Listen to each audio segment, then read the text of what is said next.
Amém, meus irmãos, vamos lá. Essa semana eu estava procurando um tema, porque foi muito rápido, né? Da última base para agora, passou muito rápido. Até porque a última base não foi na data correta que deveria acontecer, né? Foi no terceiro, então acaba passando muito rápido. E eu não gosto de pegar tema por pegar, né? Eu não gosto de simplesmente sortear um tema, pegar, vai esse. Eu não gosto disso. Eu gosto de tentar sentir alguma coisa ali que eu sei que é Deus, né? Quando alguma coisa vem e mexe comigo, eu falo, não, realmente, vamos falar sobre isso, né? E aí, então, comecei a ler. Eu gosto de buscar coisas, né? Então, comecei a ler. Por exemplo, isso também serve como uma dica, né? De como eu faço para pensar em algumas meditações. Eu começo a ler versículos diários, né? Por exemplo, quem tem aplicativo da Bíblia, né? Que é aquele aplicativo padrão, todo mundo provavelmente tem. Ele geralmente solta alguns versículos lá, né? Diários. Então, às vezes eu vou lendo esses versículos diários. Às vezes eu não consigo ler no dia, mas às vezes eu pego o dia antes, né? E assim sucessivamente vou lendo. Às vezes eu vou fazendo alguns planos de devocionais. Então, ou o devocional padrão, que é um devocional que eu já em casa faço junto com a Fernanda, ou planos, né? Alguns planos em particular, também acabo visitando alguns. E também, né, é muito interessante porque a Bíblia está repleta de parábolas. A gente falou um pouco de parábola na base passada, então estava muito fresco essa questão de parábola. Eu falei, bom, vou dar uma visitada em parábolas aqui. E aí eu comecei a ler algumas parábolas, e aí eu li duas parábolas. Elas realmente foi muito engraçado, porque eu lendo, me saltou assim, eu falei, poxa, é verdade. São duas parábolas pequenas, muito pequenas, são duas parábolas muito simples, são parábolas objetivas, só que são parábolas que você não vê por aí, assim, pregações sobre, pelo menos eu, em particular, não achei tanta coisa sobre, não achei tantos estudos sobre, não achei tanta coisa voltada dessas duas parábolas. E aí na hora eu falei, poxa, como saltou, como aquilo mexeu comigo. Eu falei, bom, é isso que a gente vai falar, é isso que a gente vai meditar. E o tema de hoje, que eu quero conversar com os irmãos, é a mostarda e o fermento. Engraçado, né? Eu até tava brincando, quando a gente chegou pra arrumar as coisas, até eu me assustei com o nome, porque eu baixei, eu costumo fazer no computador, depois eu mando pro meu tablet. E aí eu baixei no tablet, só que eu não vi que tinha baixado. Aí eu fui ver na questão de downloads, né? Aí tava lá a mostarda e o fermento. Eu falei, nossa, eu baixei receita, né? Eu achei doido. Aí eu falei, meu Deus. Amém. E a nossa base bíblica, onde a gente vai se basear, justamente onde estão essas duas parábolas, tá lá em Mateus 13. Não é somente em Mateus que você vai achar, provavelmente em Lucas também, se eu não me engano. Mas em Mateus 13 é o que a gente vai se conter aqui, tá? Mateus 13, do versículo 31 ao versículo 33. Nesses 3 versículos a gente vai encontrar duas parábolas. Vamos lá. Lá diz o seguinte, ó. Outra parábola lhes propôs, dizendo, o reino dos céus é semelhante ao grão de mostarda que o homem, pegando nele, semeou no seu campo, o qual é realmente a menor de todas as sementes, mas crescendo é a maior das plantas e faz-se uma árvore, de sorte que vêm as aves do céu e se aninham nos seus ramos. Outra parábola lhes disse, o reino dos céus é semelhante ao fermento que uma mulher toma e introduz em 3 medidas de farinha até que tudo esteja levedado. Amém? São essas parábolas. Agora, só para a gente contextualizar, né? Porque o texto ele começa dizendo outra parábola, né? Lhes propôs. Então vamos só contextualizar onde é que a gente está. No início do capítulo 13 de Mateus, a gente vai encontrar Jesus saindo da sua casa e indo para a beira do mar. Provavelmente ele não saiu sozinho, ou provavelmente ele saiu ao encontro dos discípulos. Então ele foi para ficar com os discípulos na beira do mar. Só que é o seguinte, a cidade naquela época era muito pequena, né? Então é diferente do que a gente tem hoje. Então, quando Jesus e seus discípulos estavam lá na beira do mar, passou uma galera, começou a ver, falou, nossa, esse aí é o Jesus, né? Esse aí é o Jesus que tanto fala. E começou a juntar uma galerinha, virou uma multidão. É o que Jesus fez. Jesus foi para um barco ali e começou a conversar com aquele povo. E ele começou a falar parábolas. para aquele povo. E como a gente já viu na base passada, Jesus falava por parábolas porque era uma forma fácil das pessoas entenderem. Era falar do cotidiano delas. Então ele pegava exemplos do cotidiano dessas pessoas e trazia verdades do reino. A gente aprendeu isso, a gente já sabe disso e a gente revisitou isso na base passada que a gente conversou e a gente está revisitando mais uma vez. Então ele falava através disso porque era fácil, de fácil entendimento. A pessoa ouvia e falava, agora entendi o que é o reino de Deus. Naquele momento Jesus ele tinha falado 7 parábolas. Então em Mateus 3 você vai encontrar 7 parábolas de Jesus. E eu citei elas, né? Eu nomeei as parábolas. As 7 parábolas são as seguintes, na ordem, tá? Tá na ordem certinha. É a parábola do semeador, é a parábola do joio e o trigo, é a parábola da semente de mostarda, é a parábola do fermento, é a parábola do tesouro escondido, parábola da pérola de grande preço e a parábola da rede. São 7 parábolas que Jesus contou aqui em Mateus 13. Essas 4 primeiras que eu falei, Jesus ele falou para todo mundo. E as 3 últimas parábolas, Jesus ele tinha já mandado todo mundo para suas casas, né? Ficou só com os discípulos. E as 3 últimas parábolas ele contou somente aos discípulos.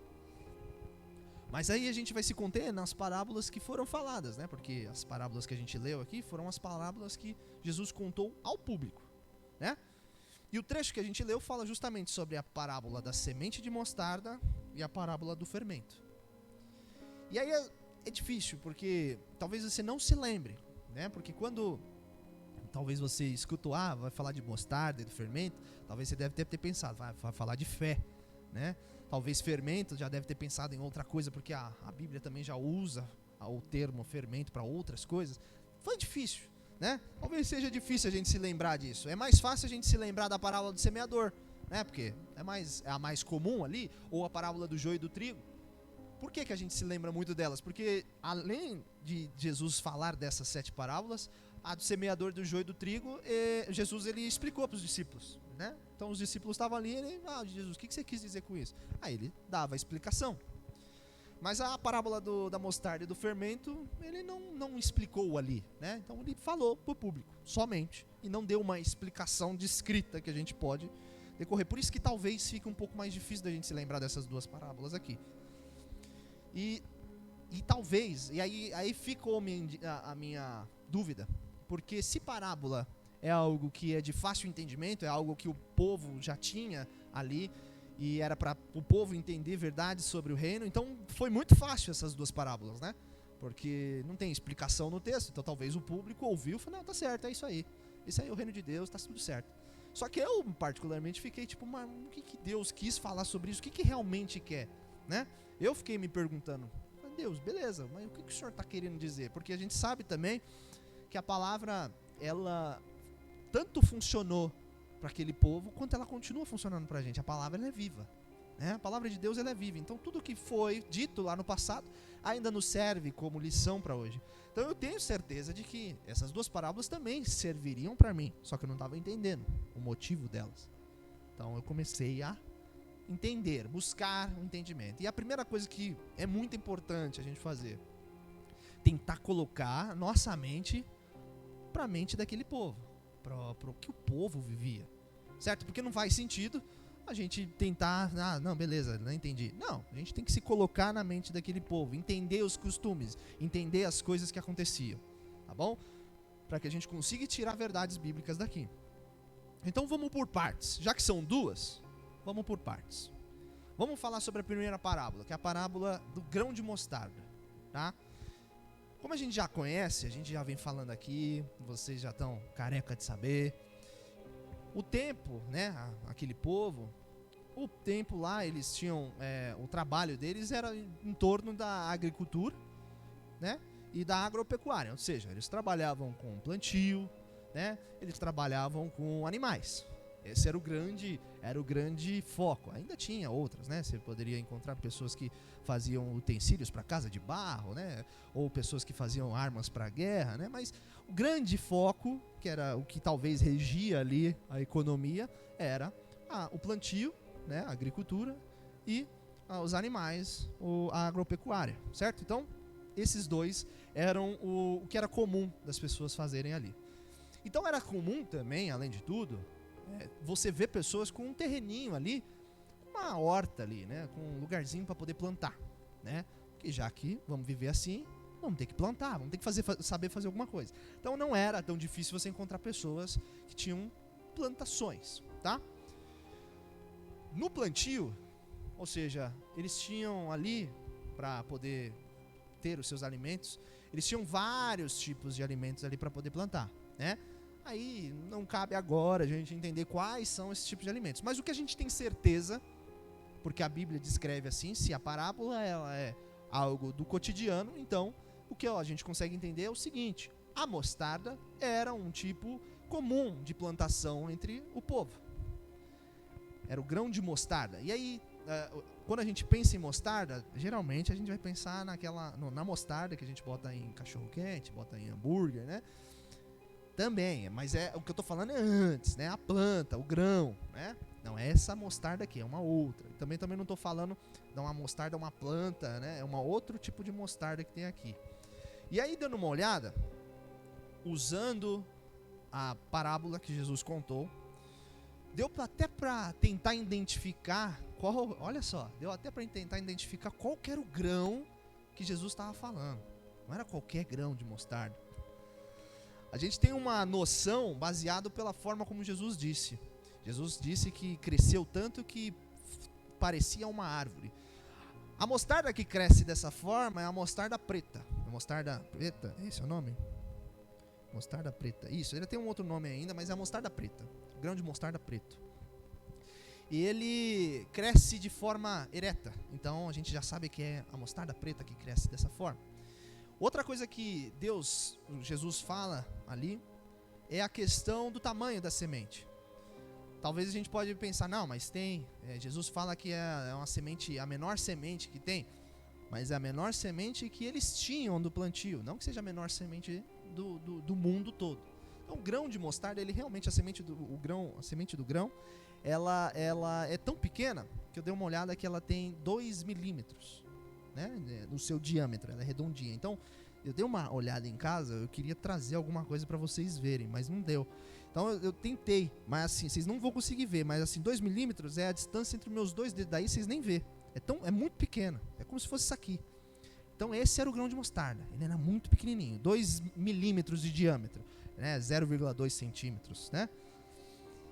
E aí, quando ele fala, né, que ela cresce e vira-se uma árvore, é realmente, porque esse grão de mostarda, quando é plantado, ele cresce de forma ereta e ele consegue atingir aproximadamente 2,5 metros de altura.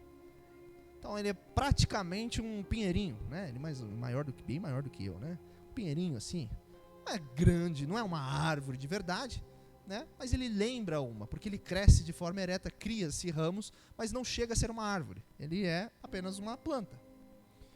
E um outro ponto curioso, que a Bíblia também diz, ele fala lá, de sorte, né, que os pássaros vêm e pousam. Realmente, porque os passarinhos, eles gostam desse grão, eles realmente gostam do grão de mostarda. Então, essa árvore, né, essa planta, ela cresce em formato de árvore e ela fica tão robusta, ela fica tão forte, que ela consegue até aguentar pássaros nos seus ramos. Né? Não é uma planta qualquer, ela cresce e fica forte, consegue que os pássaros venham e pousem ali, e ela consegue bicar ali os seus grãos. Então elas crescem de forma robusta, elas ficam fortes. Se um pássaro pousar, não vai cair. Né? Por exemplo, se um pássaro pousar aqui, provavelmente isso aqui cai. Mas na mostarda ali que cresceu, não cai. Então por isso que lembra uma árvore, porque ela é robusta, ela aguenta isso tudo. Isso aí é uma visão um pouco ali, não tem muito pra gente falar mais sobre grão de mostarda, mas isso aqui é um pouco sobre essa parábola ali, tá? Agora vamos pular para a parábola do fermento. Vamos fazer a análise ali do fermento, tá? Outra coisa que a gente sabe, além que era regido a economia era regida por agricultura e agropecuária, é que todo mundo ali todo mundo das suas casas, né, deveria saber fazer comida. E a comida que mais tinha entre o povo era o pão. É uma comida que todo mundo tinha, né? E tem que ter pão. Se tem que ter pão, tem que saber fazer pão. Então todas as casas sabiam fazer esse alimento, que era um alimento básico de todas as casas. naquela época a gente tinha mais o costume de que a mulher, ela sempre ficava em casa cuidando do lar. Então a mulher que fazia o pão.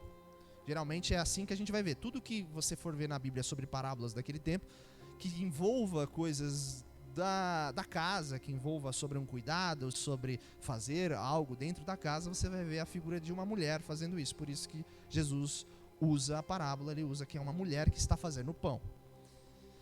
Na confecção de um pão, eu não sou padeiro, mas eu procurei entender um pouco melhor. Na confecção de um pão, a gente vai ter vários ingredientes, né? A gente vai ter farinha, a gente vai ter água, vai ter sal, né? Vai ter vários ingredientes. O grande ponto, né, de um pão é a farinha, óbvio. Mas também o outro grande ponto de um pão, um dos ingredientes tão importantes quanto para a confecção de um pão, é o fermento. E aí eu quero fazer só uma pontuação aqui. Porque talvez a gente já deve ter ouvido isso e lido isso dentro da Bíblia sobre o fermento ser algo negativo, né? O que a gente vai ver aqui não tem nada de negativo. Não é. O fermento não é negativo. E também, às vezes, a gente dá a sensação de que o povo não comia fermento, né? Não comia pão com fermento. Mas, na verdade, não era bem assim. Era normal haver pão com fermento. E também era normal o pão sem fermento. Por quê? Porque o fermento, naquela época, ele era feito somente de forma biológica. Então, tinha um tempo para o fermento. Não era tão rápido quanto é hoje, que a gente tem uma forma química. Antes era só biológica, tá? Por que a gente sabe disso? Porque a Bíblia, ela descreve a questão da palavra levedura. Ela fala sobre levedura, levedar. E o ato de levedar, né, essa palavra, vem justamente do fato de ser uma forma de fermento que é biológico. Ou seja, tem fungos ali agindo, atuando, certo? Então, não entendam que o fermento é algo negativo, tá? Sempre coloque, quando for estudar alguma coisa, uma parábola principalmente, sempre tenta entender o contexto daquela parábola. O fermento nesse caso não é algo negativo, e era normal, é normal naquele tempo. Só que levava tempo, né, para fermentação. Então, como a gente falou, ele levedava, né? Então usava-se um fermento biológico feito por fungos. Fungos esses que não dá para ver. Fungos esses que são micro, né? Nem sei se tem um nome menor do que micro, mas é pequeno. Não dá para ver a olho nu. Hoje a gente consegue ver os fungos, né? Bactérias, né? Essas coisas, através de lentes, né? Através daqueles negócios assim que eu esqueci o nome também, de microscópio. É isso mesmo, né? Dá para ver através disso, mas a olho nu não dá para ver. Então, são feitos de organismos ali, vivos, né? Fungos ali, e eles fazem um processo biológico, né? Eles acabam consumindo algumas enzimas e soltando ali gases, né? Por isso que o pão, né? A massa, ela enche, ou seja, ela leveda, tá? E outra coisa que a gente precisa só entender rapidamente é que o fermento ele era feito da própria farinha ali. Era uma farinha que passou do tempo, né? Ou seja, ela estava para azedar, ela estava azedando, então ali já começava a ter os fungos necessários para a fermentação. Então era dessa forma que era feita ali, tá? Outra coisa que eu também busquei é o seguinte, pelo menos nas receitas atuais, é que o fermento ele não é igual, por exemplo, coloca aí meio quilo de fermento. Não é isso. Não, fermento ele tem uma quantidade certa. Eu dei uma pesquisada, para meio quilo de farinha a gente só usa 10 gramas de fermento, tá? Então é muito pouco ainda de fermento que a gente usa, tá? Então, se eu não me engano, é cerca de 2% só da quantidade de farinha que você vai usar de fermento. Então é muito pouco, e além desse muito pouco, ainda tem pequenos organismos ali vivendo, tá bom? Basicamente isso aí. A gente já deu um contexto, a gente já entrou ali na mente do pessoal da época. Aí vocês devem estar pensando, caramba, que legal, né? Agora eu sei fazer pão, né? Que legal, agora eu sei plantar mostarda. Que legal, um monte de informação ali, aleatória, o João tá doido. E onde a gente quer chegar? O que eu quero fazer com isso? O que eu quero falar? Primeira coisa que eu quero fazer com os irmãos, pra gente começar a responder as nossas dúvidas, é ler 1 Coríntios 1 Coríntios 1, do 27 ao 29. 1 Coríntios 1, 27 ao 29 diz o seguinte: mas Deus escolheu as coisas loucas do mundo para envergonhar os sábios, e escolheu as coisas fracas do mundo para envergonhar as fortes. Ele escolheu as coisas insignificantes do mundo, as desprezadas, as que nada são, para reduzir a nada as que são, para que ninguém se vanglorie diante dele. Existem várias coisas no nosso cotidiano que tem uma promessa muito alta. Algo que você olha, nossa, que grande, esse negócio aqui vai ser bom, vai bombar, vai ser top. E aí no fim das contas não dá em nada. Eu vou dar um exemplo aqui, fresco. Um exemplo aqui, fresquinho. Lá em 1912, era lançado o maior navio de passageiros do mundo. Eu acho que o Edinho estava nesse lançamento, não estava? O Edinho estava nesse lançamento. Graças a Deus, ficou do lado de fora. É fresquinho. Titanic, 1912 ele foi lançado. Era um navio que estavam prometendo, né? Não, navio seguro. Era um navio grande. Transportava mais de 3.000 pessoas. Era o maior navio da época. Era top. O negócio era top, de linha. E aí no mesmo ano, né? Depois, quando ele entrou em operação, bateu no iceberg e afundou. Era um marketing gigante, né? Um navio maior ainda, era maior do que o seu marketing, e aí ele teve um fim trágico, né? Ou seja, não tinha nada a ver com o prometido. Esse exemplo é pra gente só pensar que existem várias coisas que tem uma promessa lá em cima, que a gente olha, nossa, isso aqui vai estourar, isso aqui é o cara, é o negócio. Só que no fim das contas, não serve de nada, não faz nada, não faz nem cócegas. Promete e não cumpre. Só que aí começa a engrenar as coisas. Porque igual a gente leu aqui em 1 Coríntios, a lógica do reino de Deus ela é ao contrário. A lógica do reino de Deus é pegar as coisas, não que são grandes. Deus não vai pegar coisas grandes, coisas grandiosas. Deus ele começa a pegar as coisas que você olha e você fala, o quê? Isso aqui não faz sentido, isso aqui não vai dar em nada. E essas duas parábolas falam sobre o quê? Coisas totalmente pequenas. Ela fala sobre um grão de mostarda, de 2 milímetros. Ela fala sobre um pouquinho de fermento, 10 gramas de fermento, com fungos que você nem vê. O que fica claro ainda mais pra gente é que Deus ele começa a falar no trecho, nas duas parábolas, ele fala assim, o reino dos céus é semelhante. Então ele fala, o reino dos céus é semelhante a um grão de mostarda. O reino dos céus é semelhante a um fermento. Ele compara o reino de Deus a quase nada, né? Ao mínimo do mínimo. Ele compara o reino de Deus à mostarda, ele compara o reino de Deus ao fermento.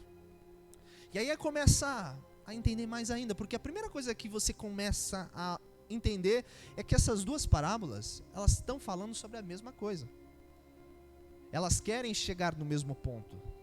As duas parábolas, elas querem dizer para nós como é que funciona o crescimento do reino de Deus aqui na terra.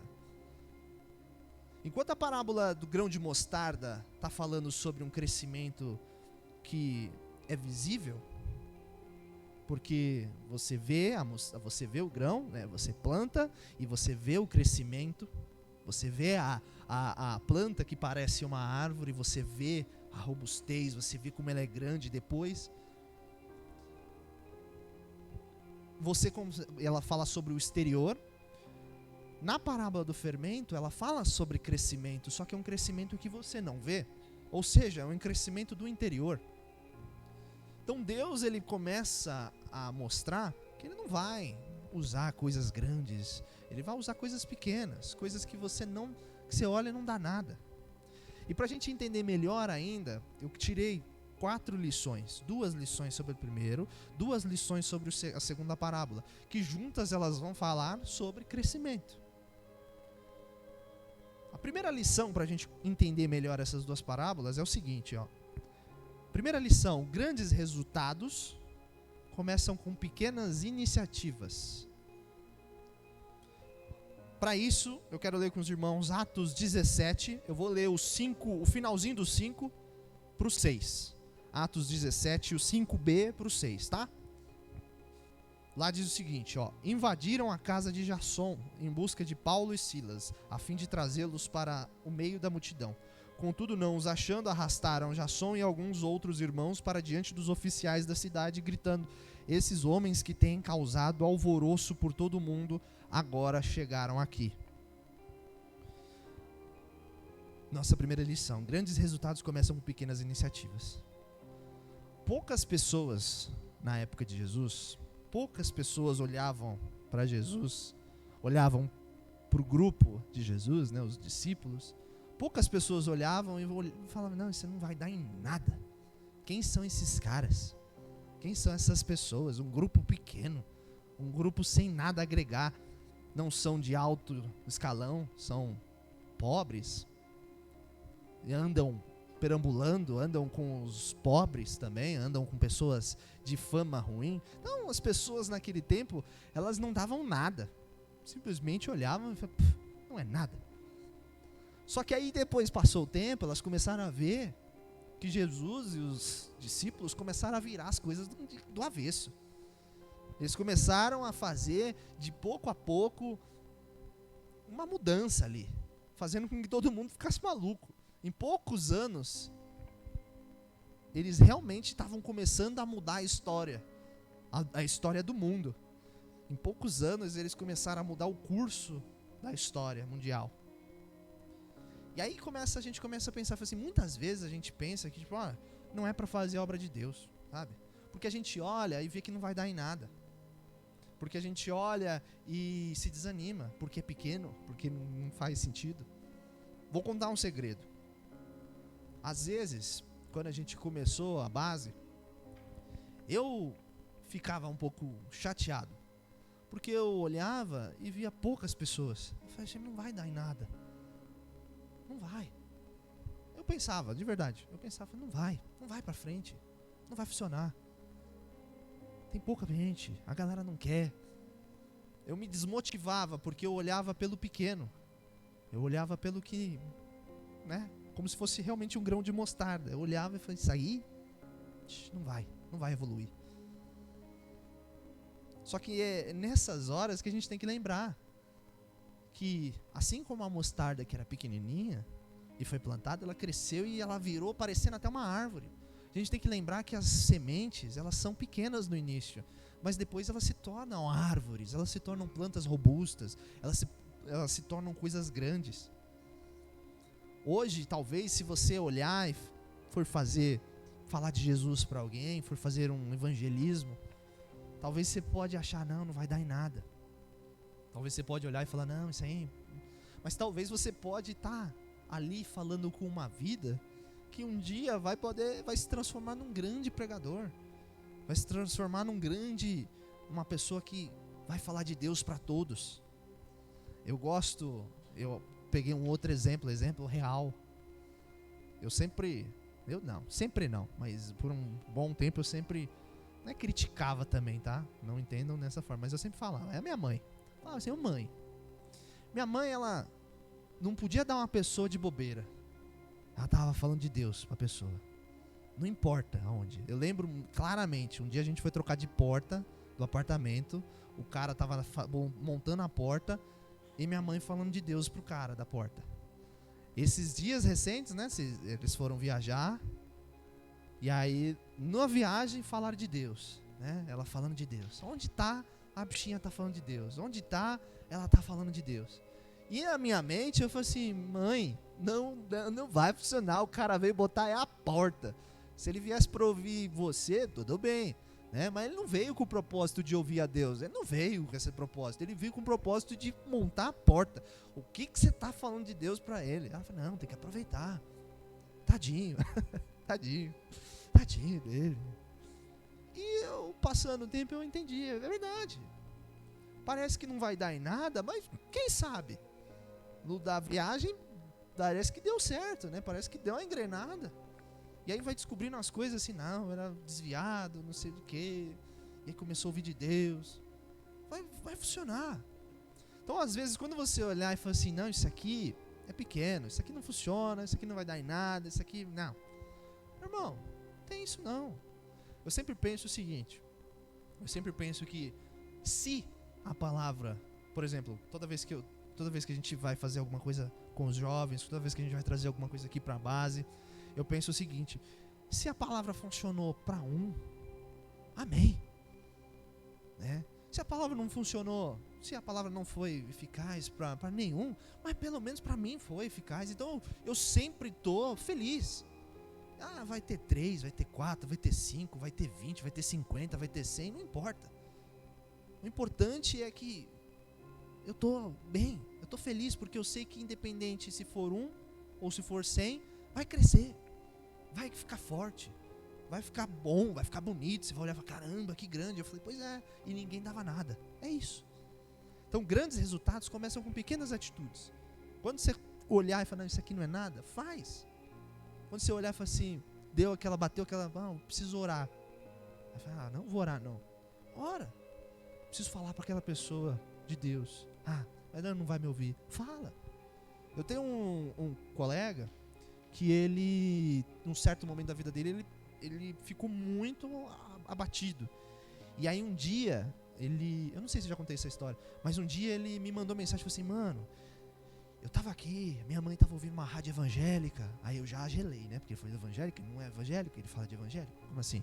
Aí eu tava ouvindo uma rádio evangélica aqui, o pastor lá começou a falar, eu senti que era pra mim. Aí meu coração, de verdade, meu coração automaticamente falei, fala pra ele, fala que é verdade, é isso mesmo. Só que aí eu não vai dar nada, não vai dar.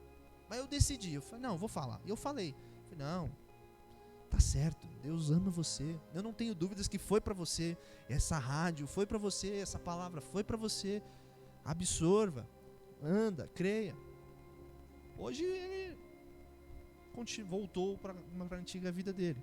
Mas não importa, tá lá. Joguei a semente tá lá. O importante é confiar. A minha parte eu fiz, independente se vai dar alguma coisa ou não. Eu fiz, porque grandes resultados começam com pequenas atitudes. Segunda lição, ainda sobre a mostarda. A segunda lição é muito simples, a mostarda vai crescer. É isso. É uma emenda com esse finalzinho do que a gente falou. Para isso eu quero ler com os irmãos Marcos 4, do 26 ao 29. Marcos 4, 26 ao 29 fala o seguinte, ó.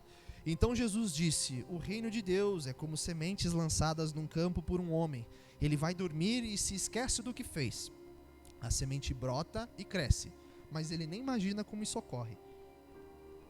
A terra dá conta de tudo sem a ajuda dele. Primeiro o caule, depois a espiga e por fim o grão. Quando o grão está maduro, ele colhe. É o tempo da colheita. Aí a gente teve a iniciativa, né? Como a gente falou. A gente teve a iniciativa.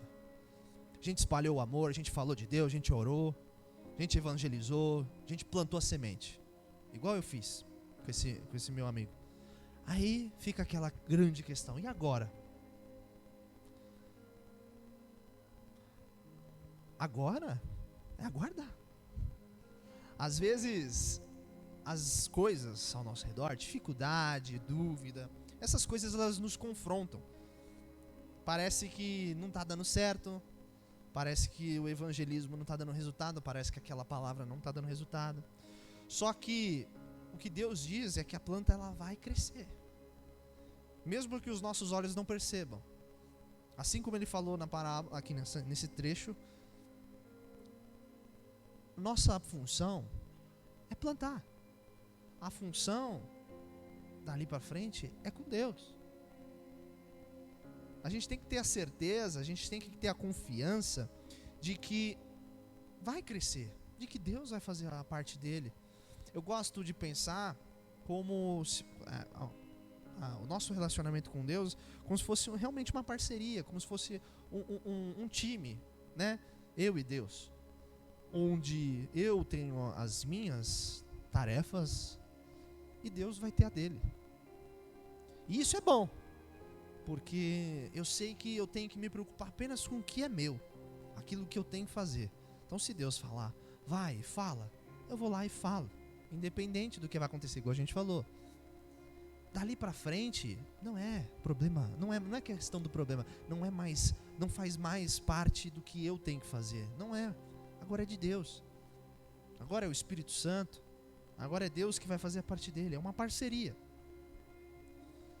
Agora, o que é importante também destacar, a gente gosta de olhar, isso é padrão, a gente gosta de olhar e falar, crescimento é quantidade, não é? Por exemplo, se você for ver uma empresa, você assim, nossa, a empresa cresceu. Ou ela cresceu em dinheiro, né? Aumentou a quantidade de dinheiro. Ou a empresa cresceu na questão de funcionários, aumentou a quantidade de funcionários, né? Mas a questão com o reino de Deus, eu enxergo de uma outra forma. Eu enxergo que não é quantidade, é qualidade.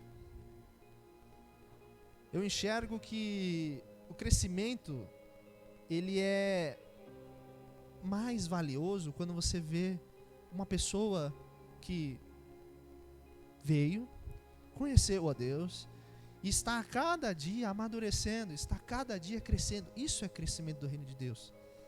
É muito mais. E aí eu até faço a pergunta, que não precisa responder, mas o que vale mais? Vale mais 10 pregadores, vamos colocar assim, 10 pregadores que não têm uma vida com Deus, que tem uma vida vazia, ou uma pessoa que normal, uma pessoa que não é ali sem título, sem nada, uma pessoa só que ela está cheia de Deus, ela está transformada, que ela está mudada, ela está completamente diferente. O que vale mais? É essa a questão que a gente tem que pensar. O crescimento no reino de Deus não é quantidade, é qualidade. Uma só pessoa, por exemplo, estando mais próxima de Deus, estando buscando a Deus, é isso que vale. A gente não tem que buscar a quantidade de coisas, e sim a qualidade delas. E o que a gente tem que entender é que vai crescer, que Deus vai agir. Esse é o nosso segunda lição. Agora a nossa terceira lição, agora falando um pouco do fermento agora, né? Da parábola do fermento. Terceira lição que a gente pode tirar dessas duas parábolas aqui é: o invisível demonstra resultados visíveis.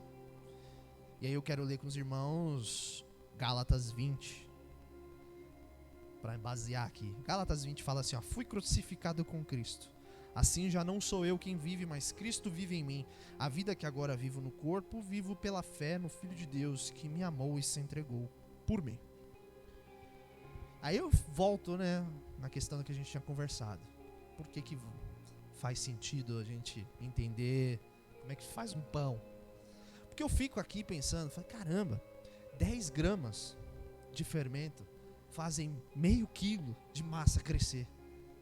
É doido pensar nisso. Um pouco que faz crescer um muito. Agora, o que é mais incrível nisso tudo? É que se você jogar 10 gramas no meio da farinha, misturar, você não sabe mais o que é farinha, o que é fermento. Virou uma coisa só. Ela virou uma coisa só. E além do mais, como a gente falou, mesmo aí, tem fungos ali mexendo, né? Tem fungos ali agindo, tem fungos entrando em ação, realizando o processo biológico, igual a gente falou, da fermentação, da levedura. É tudo interno. E a gente não vê, mas cresce. Essa é a certeza que a gente tem. O reino de Deus, ele faz dessa maneira mesmo. Assim como a gente tem o oxigênio, que a gente não consegue ver o oxigênio, mas a gente consegue sentir o oxigênio, né? Se você dá uma respirada aí, você vai, caramba, oxigênio, né? Ar. Deus é a mesma coisa. Deus, a gente não consegue ver Ele, mas a gente sente Deus. Quando a gente aceita Deus nas nossas vidas, quando a gente reconhece o que Deus fez por nós, quando a gente aceita que o Espírito Santo venha morar em nossa vida, é como se Deus estivesse colocando 10 gramas de fermento na nossa vida, nessa massa toda, nesse pãozinho. É como se Deus colocasse esse fermento. E aí, quando Deus passa a habitar, Ele já está lá dentro. Quando a gente aceita Deus, virou uma coisa só, deve ser uma coisa só. A gente tem que ver, pelo menos nas nossas vidas, a gente tem que olhar pro espelho, fazer uma análise e não conseguir mais falar o que é. O que é o Espírito Santo? O que sou eu? Os dois se tornam uma coisa só. E aí volta ao Gálatas, ali que a gente leu. Já não mais sou eu que vivo, é Cristo que vive em mim. A gente tem que ter essa certeza de que o fermento já misturou e que o processo vai agir e está acontecendo. A gente tem que ter essa certeza. E mais certeza do que isso é saber que tem que funcionar. Porque se não tiver um resultado visível, porque é isso que acontece com o pão, né? A gente coloca o fermento, a gente não vê o que está acontecendo, mas a gente sabe que aconteceu, porque é visível. O pão cresce, fica macio, fica bonito.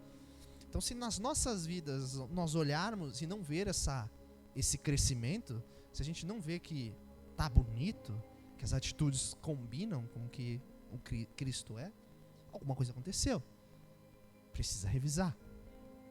E aí, isso mescla com a nossa última lição que a gente pode tirar, que é o fermento, ele atinge a massa, toda ela, né?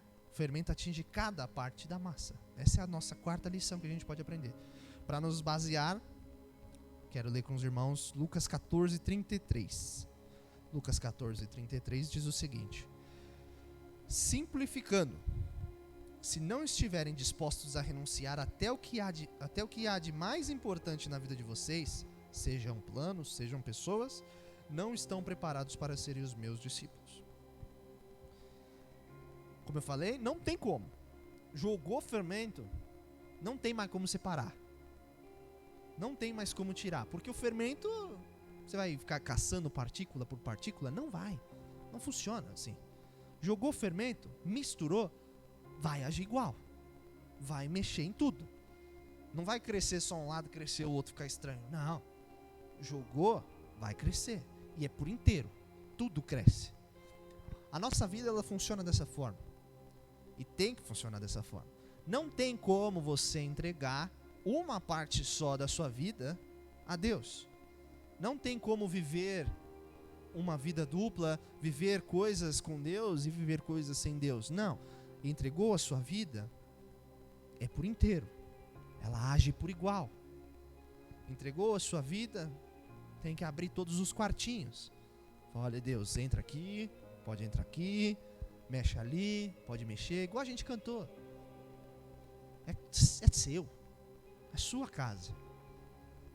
A gente tem que entender isso, porque não tem como eu falei, é nítido. Se você tem Deus na sua vida e não tem mudança, tá alguma coisa errada. Acho que você não colocou fermento, acho que você colocou mais farinha.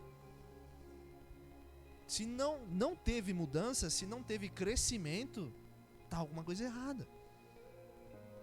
Se jogou, tem que mudar. Se jogou o fermento, vai crescer. Se aceitou a Deus de verdade, não adianta ser a mesma pessoa. Não adianta ser igual você já era. Eu acho que já falei aqui, aquela velha síndrome de Gabriela, né? Não dá pra você ser assim. Não, quer dizer, você nasceu assim, né? Nasceu pecador. Mas não tem como, não dá pra você ser assim, não dá pra você morrer desse jeito. Você tem que mudar. Você tem que deixar Cristo agir em todas as áreas. Cristo tomar conta de todas. E quando eu falo todas, é todas. Porque assim como a gente pensa, e aí mesclando com a outra, às vezes a gente acha que Deus não... é bobeira, mas a gente acha que Deus não é capaz de fazer certas coisas na nossa vida. Não que a gente realmente fale isso, mas a gente pensa. Por que você não deixa, por exemplo, Deus agir, Deus tomar conta do seu trabalho, ou Deus tomar conta do seu relacionamento, ou Deus tomar conta do seu lar? Às vezes a gente Deus, vamos fazer o seguinte: o Senhor toma conta da minha família, né? O Senhor toma conta do meu trabalho, mas aqui a minha vida eu sei cuidar. Ou, não, o Senhor toma conta da minha vida, o Senhor toma conta da minha casa, mas o meu trabalho é difícil. Deus, deixa que eu conheço meu chefe, deixa que eu mando. Não dá. É tudo. Deus está nas mínimas coisas. E Deus pode ajudar nas mínimas coisas. Desde que seja seu trabalho, desde que seja relacionamento, desde que seja dentro de casa. Deus ajuda em tudo. Eu já falei aqui, eu brincava em casa, falava assim, Deus é programador, né? Porque várias vezes eu tive problemas na minha área de programação e eu pedi ajuda a Deus e Deus agia. Tipo, simples assim, ele me mostrava as coisas. É muito engraçado. Eu tô com problema, eu tô com problema, eu levanto, eu vou dar uma orada lá, Deus, me ajuda lá. Me ajuda que esse código aqui tá difícil, nem eu entendi, né? Nem eu tô entendendo, então me ajuda. Aí, beleza. Teve a semana passada, aconteceu isso. Meu trabalho tava dando muito problema. Não funcionava. Aí eu saí e falei, Deus, cuida lá, não quero mais saber. Cansei, não tá me irritando esse negócio. Me ajuda. Aí eu voltei, não funcionou, do nada. Tipo, não fiz nada, voltou. Aí eu mandei até mensagem pro pessoal, falei, é mágica que aconteceu aqui, porque voltou, agora eu vou voltar a trabalhar aqui de boas. Mas voltou. Se acontece, por que é importante a gente falar isso? Por mais que você olhe e fale, é bobo, não é.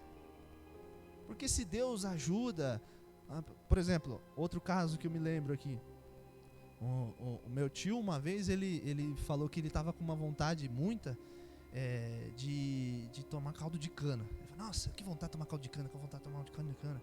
Aí ele passou, um cara deu 1 litro de caldo de cana pra ele. Aí ele contou, tipo, alegre, né? Por mais que seja bobo, você fala, nossa, caldo de cana. Mas Deus cuidou de uma bobeira. Deus cuidou de uma vaidade, né? A gente pode colocar assim. Você acha que Deus não vai cuidar de um negócio sério? Você acha que Deus não vai cuidar da tua família? Você acha que Deus não vai cuidar do teu trabalho? Você acha que Deus não vai te ajudar? Por isso que é importante reconhecer Deus nas coisas pequenas. É importante você olhar e falar assim, não, é verdade. Entendeu? Então tem que deixar. Tá com Deus agora? Não vai ser fácil, é óbvio. Deus nunca prometeu a facilidade. Deus nunca prometeu uma vida fácil. Até porque Deus também nunca virou para você falar, não, agora que você é crente você vai sofrer. Também não.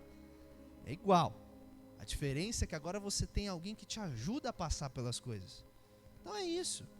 Se Deus está com você, agora é deixar agir. Entrega a tua vida por inteiro. Entrega todas as áreas da sua vida. Entrega todas as áreas que você tem. Entrega trabalho.